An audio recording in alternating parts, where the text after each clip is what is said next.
Monsieur le secrétaire général, représentant de son Excellence, Monsieur le ministre des Finances, du Plan et de l'Économie,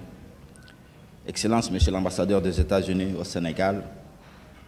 Mesdames et Messieurs, le représentant du Burkina Faso, de l'île Maurice, du Niger et de la Sierra Leone, Mesdames et Messieurs, le représentant des partenaires techniques et financiers, Mesdames et Messieurs, le représentant du barreau, Mesdames et Messieurs, les représentants des organisations de la société civile, chers collègues du système des Nations Unies, Mesdames et Messieurs, distingués invités, je voudrais d'abord vous présenter les excuses de Madame Fatoumata Bintou Dibo, coordinateur résident du système des Nations Unies et représentant résident du PNUD, qui aurait voulu être présent ce jour et qui malheureusement, compte tenu de contraintes de calendrier, n'a pas pu être avec nous. En son nom, je voudrais remercier le ministère de l'Économie, des Finances et du Plan pour avoir bien voulu parrainer l'organisation de la consultation technique des partenariats contre le financement illicite en Afrique. Ce soutien fort du ministère témoigne de l'engagement que les autorités sénégalaises ont sur les questions liées à la bonne gouvernance qui est un socle de l'émergence et du développement. Permettez-moi également d'adresser mes félicitations au département d'État américain pour son partenariat dans l'organisation de cette consultation qui nous offre un cadre d'information et d'échange d'expériences. Je voudrais par la suite saluer la présence en cette salle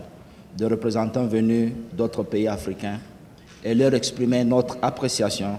pour leur engagement dans la promotion de la lutte contre les flux financiers illicites en Afrique. Mesdames et Messieurs, distingués invités, le choix porté sur le Sénégal pour la tenue de cette rencontre n'est pas fortuit.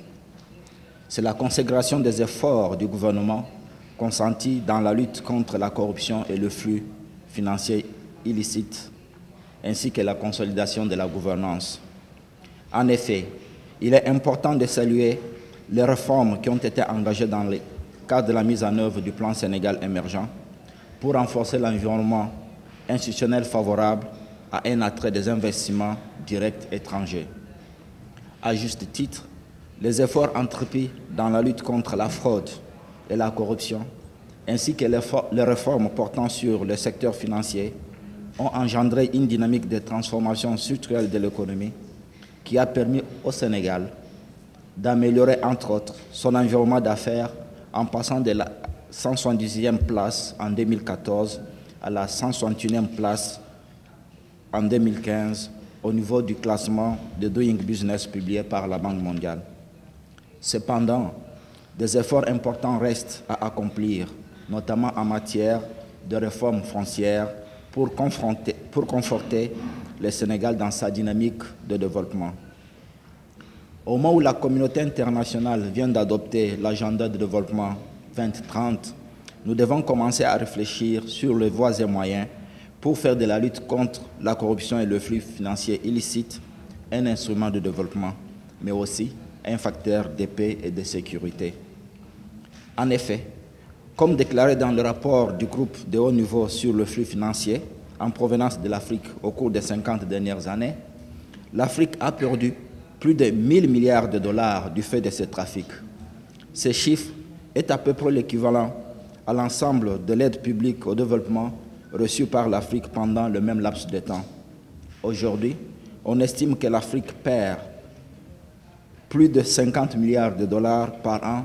du fait de flux financiers illicites, au moment où elle ne reçoit que 125 milliards d'aides publiques au développement. Ces sorties de capitaux sont très préoccupantes, étant donné l'importance des besoins d'investissement dans les services sociaux de base, nécessaires pour créer les bases d'une croissance économique soutenue, durable et inclusive. Mesdames et Messieurs, distingués invités, il convient également de souligner que la corruption est intimement liée au développement de flux illicites et qu'elle a entraîné une augmentation du coût des affaires et des dépenses publiques.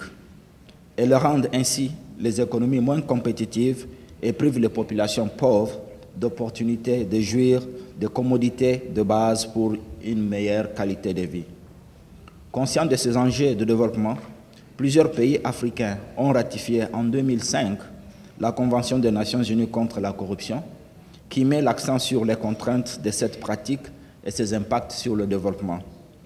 La Convention de l'Union africaine sur la prévention et la lutte contre la corruption, adoptée en 2013, ainsi que le protocole de la CEDEAO de 2001, procèdent également des efforts entrepris au niveau du continent pour la lutte contre la corruption. Pour renforcer cet arsenal, les pays africains ont par ailleurs adopté en 2007 la Charte africaine de la démocratie, des élections et de la gouvernance. Ces différents dispositifs juridiques ont pour ambition de promouvoir et de renforcer dans chacun des États signataires le développement de mécanismes efficaces pour prévenir et réprimer la corruption, promouvoir un État de droit et consolider la bonne gouvernance. Mesdames et messieurs, distingués invités, la rencontre de ce jour est importante à plus d'un titre. Elle intervient dans un contexte où l'Afrique fait face à des défis multiformes, sans précédent, avec notamment l'insécurité grandissante dans l'espace sahélo-sahélien, le séparatisme et les conflits de pouvoir, ainsi que la manifestation des effets du changement climatique. Comme vous le savez, la corruption et le flux financier illicite encouragent la mauvaise gouvernance, qui est une source potentielle de conflits. Si nous ne combattons pas la corruption et le flux financier illicite, il n'y aura donc pas de développement durable, d'où l'importance de cette rencontre de haut niveau de Dakar. Comme l'a déclaré le président Barack Obama dans son discours qu'il a prononcé à Accra en 2009, le développement dépend de la bonne gouvernance. C'est l'ingrédient qui fait défaut dans trop d'endroits à travers l'Afrique. Pour les Nations Unies, la lutte contre la corruption est un principe de gouvernance, en vertu duquel l'ensemble des individus, des institutions et des entités publiques et privées, y compris l'État lui-même, ont à répondre de l'observation des lois promulguées publiquement, appliquées de façon identique pour tous et administrées de manière indépendante